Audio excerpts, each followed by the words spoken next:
Welcome into Outkick the Show. I am your fearless leader, Clay Travis. I hope all of you are having fantastic days wherever you may be across the entirety of this great nation. I want to start the show by reminding you we just announced the official debut of Outkick the Weekend in Las Vegas. Make sure that you hit Outkick the Weekend August 23rd through the 26th. You guys are going to absolutely love it. Lots of great speakers, lots of cool events. It's going to be a lot of fun. All of you are going to enjoy it. In the meantime, I got to give you my pick right off the break here. I'm on the Warriors big again tonight. I think they are going to beat the Rockets and go up 2-0. They're going to go on and win the series in 4 or 5 games against either the Celtics or the Cavs if they come back. I'll give you an update on this poor, dumb son of a bitch I just had to murder on Twitter. I mean, I actually feel bad. I feel bad. It's like I was playing against elementary school kids as a fully grown adult, and I was just like slamming them against the backboard as I dunked on them on like a 6-foot rim. I mean, it was ugly. I got to talk about Lucas Glover's wife too. Thank you for reminding me of that. We've got a lot to get to. So I'll give you my rundown right now. I couldn't fit it all. We'll talk about the Celtics rolling. What's next for LeBron? Nick Bosa. Nick Bosa didn't like Black Panther. Oh my God. Nick Bosa didn't like Black Panther. Oh, he doesn't like Beyonce. And he thinks Colin Kaepernick is a clown. What a racist. We'll talk about that. Michigan State paying $500 million to Larry Nassar's victims. Laurel versus Yannni, and Lucas Glover gets called a pussy after he has a tough round at the Players' Championship. His wife attacks him. Police arrest her. Is it fair to say he should have never married her based on the fact that she looks crazy? Can a man tell whether a woman is crazy simply by looking at photographs and gazing deeply into her eyes? I would argue yes. I would argue most crazy women, I can see their eyes and I can say, that's a crazy bitch. I don't want to date her. I think lots of women can do it too. Just telling you, this is where we're headed. We've got much to get to. Go to Sportsbook Review. Get the best possible number to make sure that you get as much money as you can when the Warriors cover tonight. And I got to tell you this as well. Make sure that you go to my friend. I'm going to go out to dinner with him tonight, Ryan Kelly, in town. A lot of you are signing up for thehomeloanexpert.com. Wherever you are across the country, let Ryan Kelly take care of you if you need a new mortgage, if you need a new home, if you need to move into a new neighborhood. Whatever you need, make sure that you take advantage of it. Go to thehomeloanexpert.com. Should I start with the Nick Bosa stuff before we even get to the NBA? Let's start with the Nick Bosa stuff. So everybody's been writing that Nick Bosa is got all like racist, right? I mean, this has been the big tendency here. Everybody's started to write that Nick Bosa, if you don't know Nick Bosa, he's Joey Bosa's younger brother. He's probably going to be the overall number one draft pick. Insanely talented Ohio State defensive end. His brother's already in the league and doing great. I don't know if you haven't heard this story. This is why social media is so fucking stupid. Mike Freeman went on Twitter, and a bunch of you tagged me in this, and you've been asking me about it, and I haven't really commented on it, but I thought this was interesting. Mike Freeman tweeted, so to summarize some of the tweets from next year's likely number 1 draft pick, Nick Bosa, Black Panther is the worst Marvel movie. Beyonce's music is trash. Kaepernick is a clown. All righty then. Okay? That is a clear attempt to make Nick Bosa seem like he's racist. All right? Because if a white guy doesn't say Black Panther is the greatest movie since Godfather, and that you pulled your pants off and furiously masturbated during the movie because you were so overcome by the brilliance of the film, then you are racist. I went on Twitter and I had said, I got a crazy hot take for you. Black Panther's just okay. It's just an okay Marvel movie. Has a lot of flaws. Fairly mediocre. Not that good. I'm just going to be honest with you. I've seen a lot of the Marvel movies. I haven't seen them all. It's the most average Marvel movie imaginable. Doesn't mean it's awful. But if you told me right now which is funnier, which is more entertaining, which is pure entertainment, a better way to spend time, I would bet my life that Deadpool 2, which is going to come out soon, is better than Black Panther. I know that several of the Iron Mans were. I know that several of the Avengers were. Several of the Captain Americas. I haven't seen them all. Spider-Man, back in the day. There are lots of superhero movies, including, for all the race warriors out there, Blade 1 and 2, which in my mind were infinitely better than Black Panther. All right? That's just true. Guardians of the Galaxy 1 and 2 dunked all over Black Panther. All right? I don't know why, if you're a white person, you had to lie and say that Black Panther was an incredible movie to avoid being called racist, but Nick Bosa saying Black Panther wasn't a very good movie is not racist, all right? That's being honest. Being racist is saying Black Panther was a good movie because black people are in it. That's making a decision based on the quality of the movie, based on the color of the skin of the actors, which is, wait for it, the very foundation of racist, because it's treating somebody differently because of their race than you would if they were a different race. If White Panther was a movie, or Asian Panther was a movie, or Hispanic Panther was a movie, and it was the exact same movie, you know what I would say? It was kind of mediocre. Way too much hype for what was, in actuality, a fairly even movie. I thought the most recent Avengers pretty good. Better than Black Panther. All right? Is that because I'm racist? Maybe. But also because the recent Avengers was better than Black Panther. All right? Beyonce's music is trash. A lot of Beyonce's music is trash. I don't know. I'm not an R&B guy. I don't like R&B music by and large. When I have heard Beyonce's entire album, as opposed to just the popular ones, a lot of Beyonce's music is crap, all right? A lot of it is trash. Now, I'm not even a music guy. Most popular musicians put out a lot of music that is trash. If you can't feel comfortable saying that Beyonce's music is trash because she's black, that means you're giving her the beneficial treatment because she's black, which is, wait for it again, racist. You should judge all pop culture based on its overall quality, not based on the color of the people involved in making it. I think it's insanely racist to presume that you don't like something because it's white. And then finally, Kaepernick's a clown. I agree with him. I agree with him completely on Kaepernick's a clown. I don't think Black Panther was the worst Marvel movie because I don't feel comfortable saying that because I haven't seen them all. But I also don't think Beyonce's music is that good, personally. I think there's a lot of crap in the Beyonce canon. I think there's a lot of shit before you get to a couple of decent songs that everybody knows. Single Ladies. Everybody loves Single Ladies. Most of Beyonce's music doesn't sound like Single Ladies. It's a bunch of wailing, caterwauling, like cats on a hot tin roof, meowing. Like, I don't like that stuff in all of the R&B. All right? That's the truth.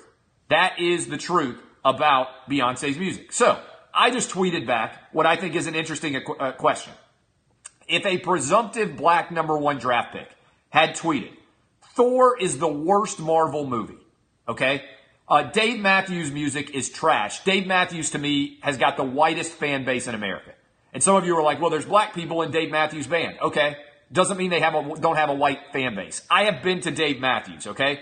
Dave Matthews is the whitest concert I have ever been to. Dave Matthews makes a lot of money off rich, middle-class white people, all right? It's hard for me to find somebody who is whiter than Dave Matthews' band, all right? And then also if he had said, Donald Trump is a clown, no one would have even blinked.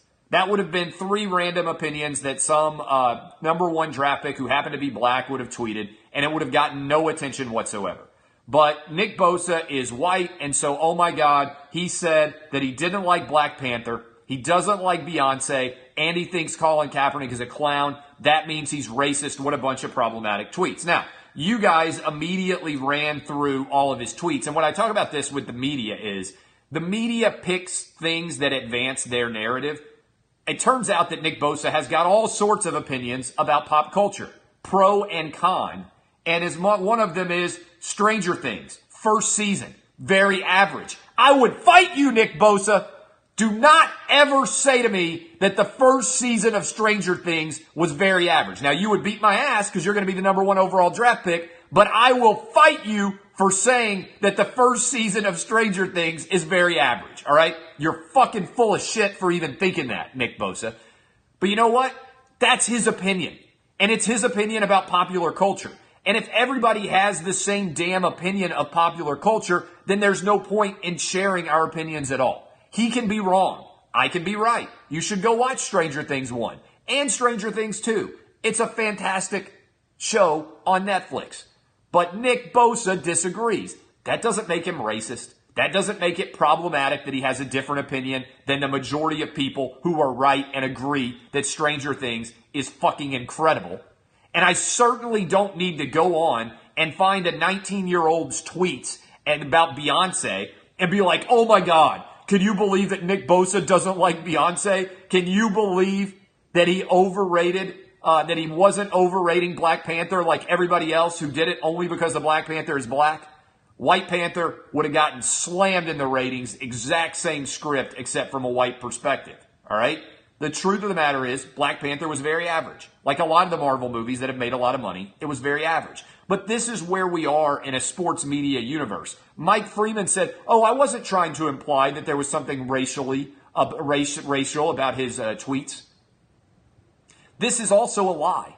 If you went and only took his opinion of popular black culture and put them all together in the same tweet, and then ended your tweet by saying, and I quote, all righty then, you're trying to call him out and say that he's racist. All right? That is the truth. You are trying to play the race card. You are trying to race bait and make what Nick Bosa's opinions are the favorite left-wing word, problematic.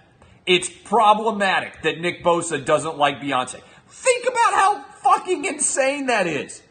Think about how far down the rabbit hole we have gone as sports media when people are writing opinion pieces that say it's problematic that Nick Bosa didn't like Black Panther and doesn't like Beyonce.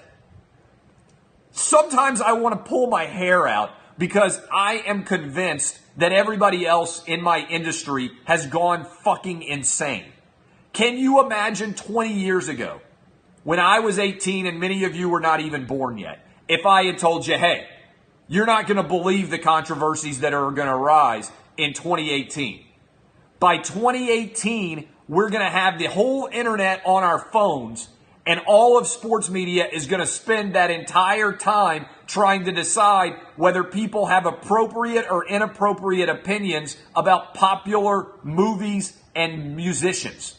And if you have an opinion that other people disagree with, and you're white and that person is black, then you'll get called racist. Think about how crazy say, so that makes you racist. You don't like Black Panther, so that makes you racist. I was on my cruise when Black Panther came out. I watched it on the Disney cruise. I tweeted that I thought Black Panther was very average. And people were like, you're racist. In the span of 50 years, we have gone in this country from you can't vote because of the color of your skin, and if you try, I may well kill you, to a majority black superhero movie is just okay, and both of them are labeled as racist. If that doesn't prove that the country has gone insane, and also, by the way, that the trajectory of the country is moving in a pretty good direction, that you now are labeled racist, not for trying to kill somebody based on the color of their skin or keep them from exercising their democratic right in the ballot box, but for merely saying that superhero movie with black people was just okay. Think about that. That's where we are. And there are legitimate dumb people out there. Now, this one dude, I'm not even going to say his name because I honestly feel like he is so fucking stupid that it literally makes my head hurt to read his tweets. And this guy has come after me for years, and he runs his own website. And the fact that he makes a living on any kind of written basis is a testament to the failure of the American educational system, and also testament to the failure of the internet. Because there are about 1 billion people on this planet who are actually literate and who could make a living writing. And this Steve Urkel motherfucker is on the internet and he's writing tweets, and I swear to you, I literally can't even understand what he's writing. He is so dumb that I almost have to hit myself in the head and try to decode dumb. That's how I'm very intelligent, right? We don't need to play games here. I don't need to tiptoe up to it. I'm really fucking smart, all right? Sometimes people are so dumb that I literally have to think, hit myself in the head and think, pretend you are really dumb. What is this person trying to say? I'm not even kidding about that. It happens to me fairly regularly on the internet. I have to like flip a switch on my brain and just pretend that I'm not in the 99.99th percentile for intelligence in this world, and instead that I am dumber than average, and it takes me so far down the flowchart of stupidity that I literally have to like flip a switch in my head. I have to flip a switch in my head and think, pretend that you are so dumb that this is something that you would say. What are you trying to say? I swear to God. And that guy is so dumb. That's what I have to do when I read his tweets. And like, he's like, why are you coming at me? He tweeted me. And I was just like, you are literally so, like, there are a lot of people I disagree with. Yesterday, on this show all the time, I come on and say, hey, this person said something dumb. This person's got a dumb idea. Very rarely do I come on and say, this person is completely an idiot. I'm not even using hyperbole. I'm not using sarcasm. I'm not using satire. I'm not trying to demean. I mean this 100% authentically. That man is dumb. Like, literally dumb. And so I murdered him with a few tweets, and then I'm just going to let him like go off and yell into the horizon because he is literally so stupid, it's not worth my time to interact with him. And I honestly feel bad for him because I can't imagine what it's like to be that dumb. You ever, like, I can kind of think about what it would be like to be insanely athletic. That guy is so dumb, he can't even understand what it would be like to be really smart. I always say this. Think about the most average person of intelligence you know in America. Half the people are dumber than that. You don't get poor in this country by underestimating the average intelligence in America. That dude is, honestly, I'm not sure he has an IQ above 90. If we took IQ tests, I'm not sure he could break 90. And the fact that he makes a living as a writer, I honestly mean that. I think if you sat down and you gave him an IQ test, I'd be stunned if he broke 100. I'm not sure he breaks 90. I'm honestly not sure he breaks 90. And so that is, to me, a testament, I guess, to his ability to hustle. It certainly ain't a testament to his ability to write. And it's people like him, though, that are creating these Nick Bosa stories. Because people who should be smarter and work at ESPN, and people who should be smarter and work at FS1, and people who should be smarter and work at NBC or CBS buy into this ridiculousness, and nobody there ever shakes them by the scruff of their neck and says, wait a minute. Is Nick Bosa's opinion of Beyonce or the Black Panther movie really worthy of legitimate sports media coverage? Is that where we are as a society, that we need to figure out whether or not his opinion is allowed or not? Because that's what a lot of this is about. Some opinions are not allowed. And as a First Amendment and boobs absolutist, I find it infuriating when anybody tries to stifle the First Amendment discourse, the marketplace of ideas, because they decide that somebody's opinion is not worthy. And you know what ends up happening? Nick Bosa gets a call from a guy who will end up representing him and says, hey, I want you to go number one overall. Until you go number one overall, how about don't go on Twitter and share any of your opinions?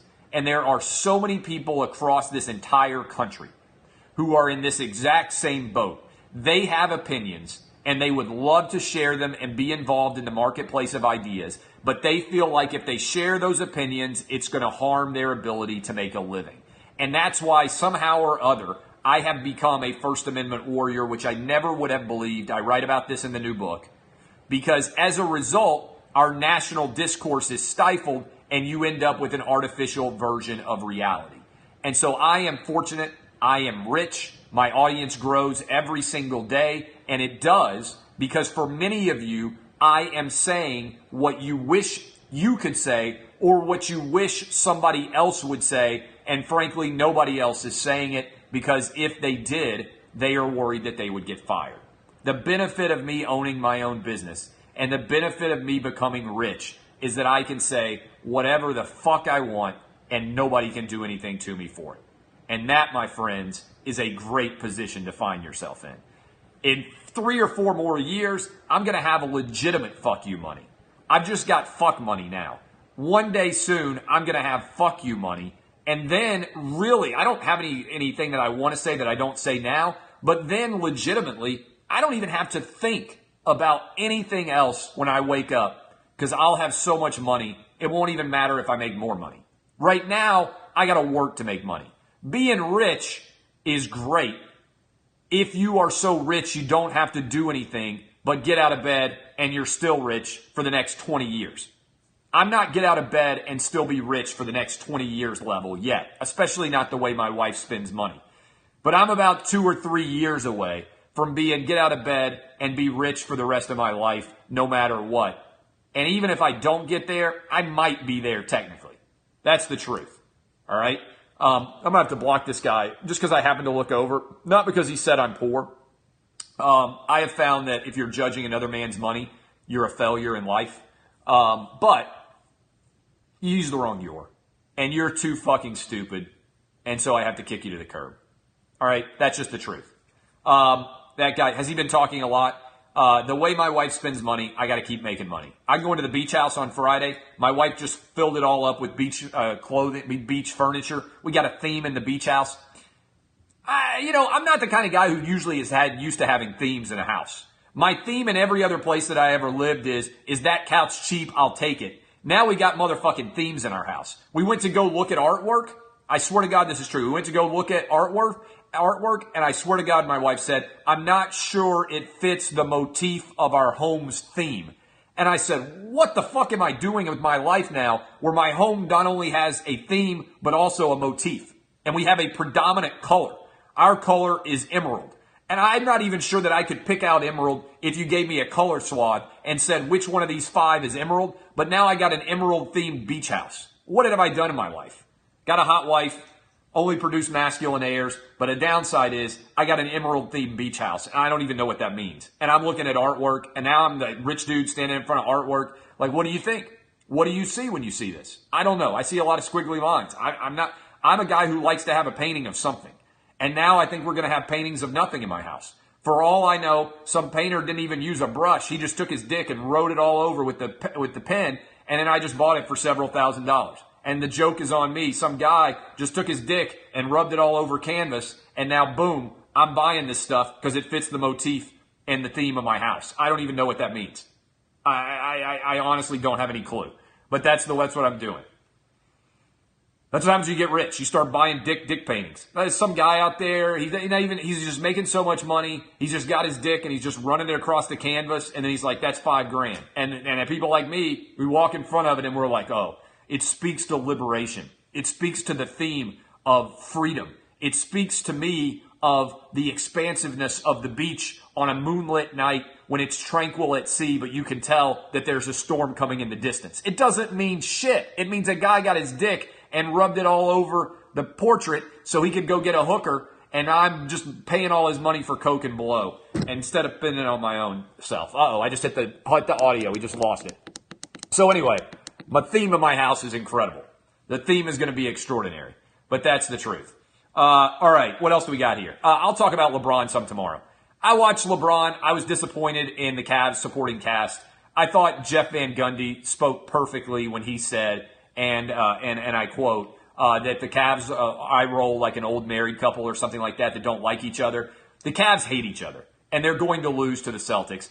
More importantly, the Warriors are going to cover tonight. Another blood bank guarantee. The Rockets have no hope. I'm sorry, Houston. I'm not going to say, Houston, you have a problem, because everybody's doing that. But Houston, you have a problem. And it's called getting dunked the fuck on all game long and not playing defense, and James Harden dribbling the ball 476 times every time he comes up the court. All right, Laurel versus Yannni. This is a big controversy on the internet right now. It's like the gold versus the blue dress. I was on Bobby Bones' radio show this morning. Bobby Bones, a good friend of mine, awesome dude. He's got a book coming out in June, successful morning show all over the nation. And I'm telling you right now, it's Laurel. And if you say it is Yannni, then what you're basically telling me is you're the kind of guy who paints with your dick on a portrait and tries to convince people of something that's not actually real. Because it's Laurel motherfuckers, and I won't accept an argument for the other side. I'm just telling you that right now. All right, on don't be a Yannni, very well said. On a serious nature, because this show is nothing if not the most serious source for all of your informational related needs on the internet at 3 o'clock Eastern on Periscope and Facebook. Michigan State's paid out $500 million to the victims of Larry Nassar. Why is this a big deal? One, if they're paying $500 million, that means the demand was like $1 billion. It also means that Michigan State could have potentially been bankrupted over this trial. And if you go back and look, I think that Penn State has paid out like $125 million or something so far on the Penn State like sexual assault case involving Jerry Sandusky. This is, I think, a lesson, and it's a lesson that many universities are going to have to take to heart, which is this. You have to police the people that you trust to be authority figures on your campus. And you can't just allow these allegations to be made and disappear and not conduct a severe and serious investigation of everything surrounding them. I also think that ultimately the standard that we are setting here is one that I've been talking about for a while. I think a major college football or college basketball program at some point in time is going to admit a guy with a horrendous record of taking advantage of women and other people in his prior to playing football or basketball life. And it may well have happened at Baylor. I'm sure it's happened multiple places before, where when you look at this guy's transcript and when you look at what he has done in his past, you have to ask the question, is this worth the risk? Is it worth the risk for us to be sending our kids to a college campus to get an education, to put a player on the field who may victimize them? And I know that there are all sorts of 18 and 19-year-old kids out there that go away to college and bad things end up happening when they are there and they get charged with a crime. And I'm not saying that a school should be responsible for that. But if there is a pre-existing record of antisocial and violent and predatory behavior and your school still enrolls a player, then I think that this is setting up the opportunity for one of these lawsuits to severely cripple a university at large. I mean, I believe I'm correct that Michigan State's entire endowment is $2.9 billion, and they are now going to pay out $500 million in penalties. We're not talking about Apple. We're not talking about Google. We're not talking about Amazon, a major, massive company that can afford to unload a massive amount of money. We are talking about Michigan State, which may well have feared that the entire university would go bankrupt if they went to trial in this case. 18% of their endowment. I mean, this is a massive hit, and I think it's something that if a school president was in charge of an endowment and they lost 18% of their value in a year, and the stock market wasn't down massively, this would be something that would be a fireable offense. And I think there are a lot of school presidents that are looking at that number, and it was a holy crap moment for them. What in the world are they doing? All right, final. Let's go back to have some fun, even though this is also an awful story. Lucas Glover, PGA Pro 2009 U.S. Open winner. This poor bastard had a bad round on Saturday. He's got his mom in his house at the Players' Championship down outside of Jacksonville. He's got his crazy-ass wife there. And I'll be damned if she doesn't attack him and call him a pussy and a loser because he shot a 78 on Saturday. Wasn't even able to play on Sunday. She was arrested. In part of her arrest, she said this is why they shoot cops. This guy has got to divorce this girl. I don't care how great the sex is. I don't care, which is probably pretty good. I don't care how amazing she is in bed. I don't care what she lets you do. You got to break up with her. Now, the only reason he's with her is because the sex is crazy. I guarantee you, because that's the balancing scale. You got the crazy hot sex, but oftentimes it's accompanied by the crazy eyes. On the good side, the sex is amazing. On the bad side, she might cut your dick off while you're sleeping. You can't make that deal, especially not when you get to be a guy in your upper 30s. I understand all you hard-dicked 17 and 18-year-olds running around out there thinking, oh, I don't care how crazy she is, she's so hot. By the time you get to be my age, you got to dial back on the crazy. You got to dial back on the crazy, and you got to say, even if there's sex there, I'm not willing to risk the fact that she might saw off my dick while I'm sleeping, and I might bleed out while I'm here in bed beside her. Sex might have been amazing, but when you pass out right after having sex, she might saw your dick off and let you bleed out there in bed. That's what Lucas Glover is in right now. The fact that this guy won the 2009 U.S. Open, was he married to this chick then? He ought to get another U.S. Open for being able to handle that stress. Can you imagine standing over that ball on Sunday in the U.S. Open with all of that pressure when you knew that your crazy-ass wife was going to beat the fuck out of you if you came home and you didn't win the U.S. Open? Poor bastard. He needs to take the kids. He needs to send her to rehab, and he never needs to see her again. Ought to get another U.S. Open. He ought to get his name on the claret jug all over again. They ought to give him the major. Like Tiger ought to give him three of his championships for being able to withstand this. I am Clay Travis. I appreciate all of you for coming and hanging out with me. Share the show if you enjoyed it. Don't make the mistake of being married to a crazy woman. And if you are married to a crazy woman, run the other direction. And if you're not and you think your girlfriend might be crazy, look at her pictures, stare deep into her eyes, remove all thought, and think, would Clay Travis date this girl? If the answer is no, cut bait before your dick gets cut off. I'm Clay Travis. This is Outkick the Show. DBAP, boys and girls. Kisses to all of you. Live tomorrow, 6 to 9 a.m. Eastern. This has been Outkick the Show.